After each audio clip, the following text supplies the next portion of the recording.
Hello everyone, কেমন আছো তোমরা সবাই? আশা করছি তোমরা সবাই খুব খুব ভালো আছো। আমরাও কিন্তু বেশ ভালো আছি। আজকে অনেক দিন পর চলে এসেছি আরও একটি নতুন ব্লগ নিয়ে, যেখানে তোমাদের সাথে আজকে অনেক কিছু শেয়ার করব। কি শেয়ার করব সেটা তোমরা দেখতেই পারবে।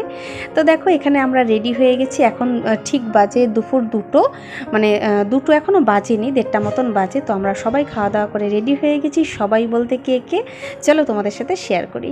এই যে দেখো, এখানে আছে দিদির ছেলে, আমার দিদি, আমার দাদা আর আমার দিদি এসেছে তো আমার বাড়িতে ঘুরতে। যেহেতু আমি ময়নাগুড়িতে থাকি, তো ময়নাগুড়ির একটা বিখ্যাত যে জায়গা সেটা হলো তিস্তা ব্যারেজ, গাজলডোবা, যেটা দিদিরা এখনও দেখেনি। তো ভাবলাম যে দিদিদেরকে দেখিয়ে আনা যায়, ঘুরিয়ে নিয়ে আসি দিদিদের। তো চলো আমার সাথে, তোমরাও তোমাদেরকেও একটু ঘুরিয়ে দেখাই। আচ্ছা, এর আগে কিন্তু মানে আমার চ্যানেলে গাজলডোবার আরও 2টো ভ্লগ দেওয়া আছে, যেখানে একবার আমি গেছিলাম আমার বরের সাথে আর একবার গিয়েছিলাম আমার এক বান্ধবীর সাথে, ঠিক আছে। তো এবার আমার থার্ড টাইম যখন যাচ্ছি আমি আমার দিদি আর দাদার সাথে। তো 3 ভাই বোন মিলে ঘুরতে যাচ্ছি। তো এখানে আমরা একটা গাড়ি ভাড়া করেছিলাম, আর যেখানে আমরা এই 5জন মিলেই যাচ্ছিলাম। অ্যাকচুয়ালি আমার বরের কাজ পড়ে গেছিলো, তো ও আর আসতে পারিনি। তো যাই হোক, এই মানে একদম মুখের সময় কাজ পড়ে গেলে কিছু করার থাকে না। তো আমরা 5জন মিলেই কিন্তু বেরিয়ে গেছিলাম, ঠিক আছে। তো গাজলডোবা যেতে যেতে খুব সুন্দর মনোরম দৃশ্য দুপাশেই নজরে পড়ে। কিছুটা দূর যেতে যেতেই মানে দুপাশে চা বাগান পড়ে, অনেকটা চা বাগানের ভেতর দিয়ে কিন্তু আমাদের যেতে হয়। তারপর নানান রকম দৃশ্য দেখতে দেখতে কিন্তু আমরা গাজলডোবা প্রায় পৌঁছে গেছি, ঠিক আছে। খুব সুন্দর লাগছিল চারিপাশ দেখতে, আর একদম দিনটা ছিল ঝলমলে। তো এই যে দেখো, গাজলডোবায় আমরা চলে এসেছি। এটাই হলো আমাদের বিখ্যাত তিস্তা ব্যারেজ। ভীষণ সুন্দর। তোমরা যদি সকালে মানে বেরিয়ে কোনো একটা জায়গায় ঘুরতে যাবে বলে ভাবো আর কি, এই জায়গাটা কিন্তু তার জন্য একদম মানে দারুণ। তো এটা শিলিগুড়ি, জলপাইগুড়ি, মানে আলিপুরদুয়ার থেকে অনেকে চলে আসে এই গাজলডোবা ঘুরতে, মানে দিনে দিনে ঘুরে আর কি চলে যায়। তো দেখো, আমরা নেমে গেছি এখানে গাড়িতে, আর তারপর কিন্তু নেমে আমরা সোজা চলে যাচ্ছি একদম যেদিকে নৌকা বিহার হয় সেদিকে। তো চলো তোমাদের সাথে জায়গাটা শেয়ার করি। ভীষণ সুন্দর, ভীষণ ভালো লাগছিল জায়গাগুলো। আর যেহেতু দিদি আর দিদির ছেলে প্রথম দেখছিল, ওদের কাছেও বেশ ভালো লেগেছিল জায়গাটা। তো এই যে দেখো, এই সেই বিখ্যাত জায়গা যেখানে কিন্তু দেখো সমস্ত নৌকা আছে। যে কোনো নৌকায় পছন্দ মতন তোমরা কিন্তু উঠে নৌকা বিহার করতে পারবে। আর এদিকে কিন্তু পুরো তিস্তা নদী। তো এই যে দেখো, এই সময়ের তিস্তা নদী। আর যখন বর্ষাকালে মানে তিস্তা নদীর মানে রূপটাই কিন্তু আলাদা থাকে, এত জলে প্লাবিত হয়ে থাকে, জাস্ট দেখেই কিন্তু ভয় ভয় মনে একটা ছমছম ব্যাপার চলে আসে। আর ওইদিকে দেখলে তিস্তা ব্যারেজ, যেটা আমি তোমাদেরকে দেখালাম, ঠিক আছে।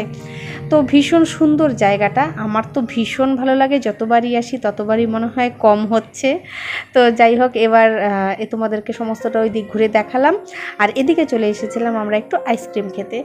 তো আমরা কিন্তু নৌকা বিহার করিনি, নৌকাতে উঠিনি, যেহেতু আমার দিদি, আমার দাদা ওরা সবাই ভয় পায়, জানি না কেন।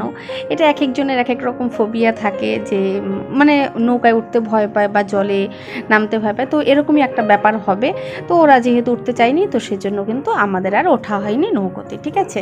তো যাই হোক, এরপর আমরা চলে এসেছি আইসক্রিম খেতে। আমুলের কুলফি আইসক্রিম, মালাই কুলফি, ভীষণ টেস্ট ছিল আইসক্রিমগুলো। আর দাদারা নিয়েছিল কর্নেটো। তো আইসক্রিম খেতে খেতে আবার একটা জায়গায় চলে এসেছি। এই যে দেখো, একদম ব্রিজের পাশে আর কি। তো এখানে এসে এই জায়গাগুলো দেখছিলাম, আর তার সাথে কিন্তু ঘুরে ঘুরে সমস্ত কিছু দিদিদেরকে দেখাচ্ছিলাম। তো তারপর চলে এসেছি একটু আখের রস খেতে। একটু আখের রস খেয়ে শক্তি বাড়িয়ে নিচ্ছি, ঠিক আছে। তো যাই হোক, আখের রস খেয়ে তারপর কিন্তু আমরা এদিক ওদিকে একটু ঘুরবো। অ্যাকচুয়ালি দিদিরা এসেছে অনেক দিন পর, আর বিশেষ করে দাদা তো আমার বাড়িতে অনেক দিন পর এসেছে, অনেক বছর পর বলা যায় আর কি। তো সেই জন্য ওদেরকে একটু ঘুরিয়ে দেখাচ্ছিলাম। আর আমাদের 3 জনের একসাথে কিন্তু ভীষণ আনন্দও হয়েছে ঘুরতে। আর তারপর কিন্তু সেখান থেকে বেরিয়ে ডান দিক বরাবর আমরা চলে যাচ্ছিলাম একটু হেঁটে হেঁটে জায়গাগুলো দেখার জন্য। তো মামা ভাগনা আগে চলেছে, আর 2 বোন আমরা কিন্তু পরে গল্প করতে করতে যাচ্ছিলাম। তো ভাবলাম যে গাড়িতে করে ওই জায়গাটা গিয়ে দেখে আসি। যেই জায়গাটায় যাচ্ছি সেটা হলো অস্ট্রেলিয়ার বিখ্যাত সিডনি হারবার সেতুর অনুকরণে তৈরি করেছে যে নতুন সেতুটা, তার দর্শনে কিন্তু আমরা এসেছি। এখানে না গাজলডোবাতে বেশ মানে অনেক কয়েক বছর ধরে এই ব্রিজটা তৈরি হচ্ছিল। তো আমি যখন আমার বরের সাথে এসেছিলাম সেটা ঠিক 5 বছর আগের কথা। তো তখন থেকেই দেখছিলাম তৈরি হচ্ছিল, অবশেষে কিন্তু তৈরি হয়েই গেছে ব্রিজটা। অবশেষে সেটা তৈরি হয়ে গেছে এবং আমরাও কিন্তু সেটা দেখতে চলে এসেছি। ঠিক আছে, ভীষণ ভালো লেগেছে দেখে। আর এর চারপাশেও না নানান রকম স্টল আছে খাবার দাবারের, ফুচকা থেকে শুরু করে আইসক্রিম থেকে শুরু করে নানান রকম চাট থেকে শুরু করে অনেক কিছুই পাওয়া যাচ্ছিল। তো এই যে দেখো ব্রিজটা তোমাদের সাথে একটু শেয়ার করে দিলাম, তোমরা দেখে নাও ভালো করে। ভীষণ সুন্দর, দূর থেকে তো দেখতে জাস্ট একটা অসাধারণ লুক, মানে দূর থেকে দেখায়। আর যেহেতু সেই সময়টা ছিল প্রায় সূর্য অস্ত যাওয়ার সময়টা, ভীষণ সুন্দর লাগছিল কিন্তু দেখতে। আর এই যে দেখো আইসক্রিম থেকে শুরু করে নানান জিনিস আছে সেখানে খাওয়ার মতনও। তো এর পাশ দিয়ে যে জায়গাটা আছে সেই জায়গাটা বরাবর কিন্তু হেঁটে হেঁটে যাচ্ছিলাম দেখার জন্য। জায়গাটা আমার একটু ভয়ই লাগছিল সেই জায়গাটা দিয়ে যেতে, তো তাও আস্তে আস্তে করে জায়গাটা দিয়ে যাচ্ছিলাম আর একটু তোমাদের সাথেও শেয়ার করে দিলাম। তো যাই হোক, সবশেষে কিন্তু এটা ঘোরা আমাদের কমপ্লিট হয়ে গেছে। আর তারপর আমরা যাচ্ছিলাম গাজলডোবার যে বাজার আছে সেই বাজারটা দেখতে। তো এই ব্রিজ দিয়েই কিন্তু সোজা বরাবর আমরা বেরিয়ে গেছি। আর এই যে দেখো এই গাজলডোবার ঠিক উল্টো সাইডের রাস্তাটা দিয়েই কিন্তু আমরা ঢুকে গেছি বাজারে। এখানে যদি তোমরা সারাদিনের জন্য যারা আসতে চাও তারা কিন্তু এখানে খাওয়া দাওয়া করতে পারবে। প্লাস তার সাথে এখানে নানান রকমের দোকান আছে, যেখানে মাছের চপ থেকে শুরু করে চিংড়ির চপ থেকে, মানে নানান রকম মাছের চপ তোমরা কিন্তু এখানে পেয়ে যাবে। ঠিক আছে, আর ওখানেই কিন্তু এরকম সিঁড়ি আছে যেটা দিয়ে নিচে নামা যায়। তো সেখানে কিন্তু আমরা একটু নেমে গেছিলাম, নেমে এত সুন্দর দৃশ্য সামনের, তো সেগুলো দেখার জন্য কিন্তু চলে যাচ্ছিলাম। যদিও নিচটা পুরো বালিতে বালি, কিন্তু তাও এত সুন্দর দৃশ্যটা দেখার জন্য এতটুকু বালিকে তো পারানোই যায়, তাই না? তো দেখতে পাচ্ছ ওদিক দিয়ে কিন্তু গেট খোলা ছিল, যেদিক দিয়ে জল বেরোচ্ছিল। আর এই দিকটা ভীষণই সুন্দর, এদিকেও অনেকে নৌকায় চড়ে, তবে এইদিকের নৌকাগুলো বেশিরভাগই কিন্তু ওরা মাছ ধরার কাজে কিন্তু লাগায়। আর সেটা এবার হলো দাদা আর দিদির সাথে, ভীষণ ভালো লাগলো এসে। আর যেহেতু অনেকদিন পর আসলাম সেহেতু আবার তোমাদের সাথে আরও একটা ভিডিও শেয়ার করলাম। কেমন লাগলো ভিডিওটা অবশ্যই কমেন্ট করে জানিও, ঠিক আছে? এদিকটা কিন্তু পুরো চর পড়ে আছে, জাস্ট সামান্য একটু সামনের দিকে জল। আর এটাই বর্ষাকালে যে সিঁড়িগুলো দিয়ে নামলাম না নিচে, সেই সিঁড়িগুলোর মানে একদম উপর পর্যন্ত কিন্তু জল থাকে, এতটা জল হয়ে যায়, তোমরা বুঝতেই পারছো। তো যাই হোক, সমস্ত জায়গাগুলো ঘুরে দেখলাম, ভীষণ ভালো লাগলো। আর তারপর কিন্তু বাড়ি আসার পালা। তো চলো এখন আবার এই সিঁড়িগুলোকে অতিক্রম করে উপরে উঠতে হবে। তো এখানে উঠে কিন্তু আমরা নানান রকম সব কিছুই দেখেছি এখানের, কিন্তু কিছুই খাওয়ার বেশি মন ছিল না, তো সেজন্য আমরা কেউই খাইনি। এদিক দিয়ে কিন্তু ডাব খাওয়া হয়েছে, বাচ্চাগুলো ডাব খেয়েছে, তার সাথে আমরাও কিন্তু খেয়েছি। তো সব মিলিয়ে ব্লগটা তোমাদের কেমন লাগলো অবশ্যই কমেন্ট করে জানিও। আমাদের ঘোরা এবারের মতন কিন্তু প্রায় কমপ্লিট হয়ে গেছে।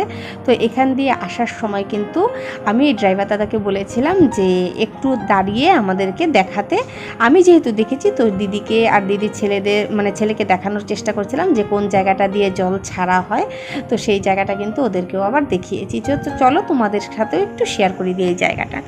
এই যে দেখো, তো একদম মাথায় এনে দাঁড় করিয়েছিল আমাদের। আর এই যে এখান দিয়ে কিন্তু জলগুলো ধরে রাখা হয়, দেখতে পাচ্ছ একদম শান্ত স্নিগ্ধ নদী, আর ও পাশ দিয়ে কিন্তু জল ছাড়া হয়। ঠিক আছে, তো সমস্ত কিছু দেখে তারপর কিন্তু আমরা রওনা দিয়েছি বাড়ির উদ্দেশ্যে। তো কেমন লাগলো বন্ধুরা ব্লগটা অবশ্যই কমেন্ট করে জানিও। যদি ভালো লাগে একটা লাইক করে দিও, চ্যানেলটিকে সাবস্ক্রাইব করে সাথে থেকো। আর অনেক দিন ধরেই ব্লগ দিতে পারছিলাম না, তার কারণ হলো আর্য যেহেতু এখন ক্লাস 3-তে উঠে গেছে, তো ওর পড়াশোনার ভীষণ চাপ, যে সমস্তটা কিন্তু আমাকে একাই ট্যাকেল করতে হয়, যেহেতু আমি ওর জন্য এখনও কোনো প্রাইভেট টিউটর রাখিনি। তো সেজন্য ঘরের কাজ প্লাস সমস্ত কিছু একসাথেই করতে হয়। তো সেজন্য কি আর কি সময়টা একদম মানে পেয়ে উঠছিলাম না। তো যাই হোক, অবশ্যই মাঝে মাঝে এরকম ভ্লগ দেওয়ার চেষ্টা করব। সবাই তোমরা খুব ভালো থেকো, সুস্থ থেকো, টাটা।